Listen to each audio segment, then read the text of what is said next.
everyone, welcome back to the channel. Today's video is packed with information you don't want to miss. We're diving deep into everything coming in Genshin Impact version 5.6 and even looking ahead to 5.7. From the upcoming special program Livestream to long-awaited character leaks, banner predictions, and a wave of quality-of-life changes that are sure to improve your day-to-day experience in Teyvat, we're covering it all. So make sure to stick around until the end to stay ahead of the curve. There's a lot to go through, and we're jumping straight into it. Let's begin with the official announcement regarding the version 5.6 special program. Hoyoverse has scheduled the live stream for Friday, April 25th, and as always, it'll feature our favorite chibi versions of the characters guiding us through the upcoming content. This live stream is expected to give us a full preview of what's on the horizon. Expect new events, updates to ongoing systems, and of course, introductions to the newest additions to the roster, including Escopier and Aoife. The full release of version 5.6 is set for May 7th, 2025, so be sure to jot that down. In addition to all the announcements, don't forget the tradition of limited-time redeem codes. This live stream will offer 3 codes totaling 300 Primogems. They'll expire fast, so make sure you're ready to claim them as soon as they go live. If you've been keeping up with our previous videos, you might already know some of the broader strokes about 5.6, such as the introduction of a new weekly boss and other additions to the game. But even if you're caught up, the live stream is bound to include new details and surprises, so don't miss it. Now, while 5.6 is set to deliver a solid dose of content, all eyes are already drifting toward 5.7, and for good reason.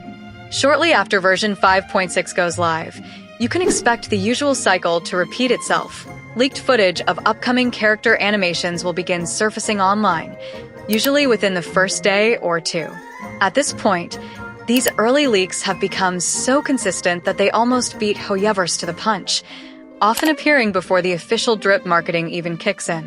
And since drip marketing typically rolls out around a week after a patch goes live, these leaks tend to steal the show and spark major discussions within the community. Speaking of upcoming characters, it's basically been confirmed now through several credible leaks that Skirk is arriving in 5.7. We've actually done a full breakdown of her kit in an earlier video, but here's a quick recap for anyone who missed it. Skirk is expected to be a cryo sword wielder, and her kit is said to excel in both mono cryo and freeze compositions. She's been a highly anticipated addition ever since her appearance in the Fontaine epilogue, and fans have been speculating about her potential for months. With her unique playstyle and lore significance, she's almost guaranteed to make a major splash on release. But that's not all. Leaks also point to another new character named Dahlia, making her debut in the same patch. Early concept art shows her sporting a blue vision on her back, which naturally leads to speculation that she may be a Hydro unit. However, that could be a placeholder. Digging into the game files reveals that she's likely going to be a Catalyst user, although further confirmation is still pending. Either way, 5.7 is shaping up to be a very character-heavy update. With new characters on the horizon and fresh content being added, it's only fitting that Hoyoverse is also rolling out a bunch of quality-of-life improvements with version 5.6. Let's talk about some of the big ones. First off, players will now be able to directly purchase both Intertwined Fates and Acquaint Fates using Genesis crystals. This will cut down on the steps required and make the process smoother for those who top up regularly. Additionally, when you're just short of Primogems and try to initiate a 10 pull, the system will now display not only how many Primogems you're missing, but also how many Genesis crystals would be needed to complete that pull. It's a minor adjustment on the surface, but one that's going to save time and reduce guesswork. Then we have some substantial changes to the Imaginarium Theater. Prior to this update, completing all 10 stars in the Visionary Mode version of the theater didn't yield any real rewards. That's changing. Now, if you reach 3 stars, you'll receive 8 Sanctifying Essence. 6 stars will net you a Transient Resin, and if you manage to get 9 out of 10 stars, you'll unlock a Sanctifying Elixir. These are all part of the reward structure being added specifically to Visionary Mode, which means that players will finally be getting tangible incentives for mastering this feature.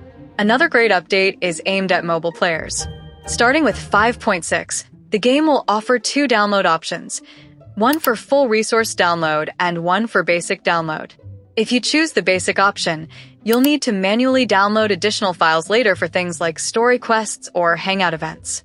However, if you want the full experience right away, the full resource option ensures everything is ready to go from the start.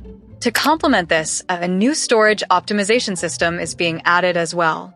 It includes an automatic uninstallation function, which will remove files tied to completed quests while preserving the data for ongoing or incomplete ones. This will be particularly helpful for those constantly running out of space. The next improvement is subtle but super convenient. Now, when you view a character's passive or constellation that mentions another talent, you can tap on that reference and be taken directly to the relevant section. For instance, if Escopier's first constellation refers to her elemental skill, you'll be able to click it and jump straight to her skill description. This feature will also work for Ascension talents and other related attributes, cutting down on all the back and forth navigation. Moving on, players will now be able to rewatch previously completed Archon and story quests using a new feature called Quick Experience Mode. It's a great addition for those who want to revisit key story moments or clarify plot points from before. Genshin's lore is famously deep, so having the option to refresh your memory without grinding is a big win. We're also getting a long-requested update to the map system. You'll now have the ability to delete up to 50 custom map markers at once, which is going to make cleaning up the map a whole lot easier, especially if you've been marking chests, puzzles, or one-time exploration points over the years. And finally, the Imaginarium Theater's lineup will emphasize Electro, Cryo, and Dendro characters, with all corresponding trial characters and bosses included. In addition, this round of the theater will introduce new thespian picture poses for Diluc, Diana, Faruzin, and Kaching, giving players a few more customization options to look forward to. While we're on the topic of version 5.6, let's quickly touch on the upcoming banners.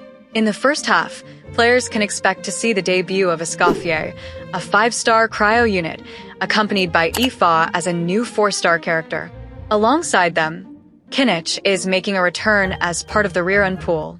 In the second half of the update, 2 highly anticipated reruns are set to arrive, Navia and Raiden Shogun. These are both strong units with wide fan support, and the reruns will give players another shot at pulling them. That's going to wrap up today's video.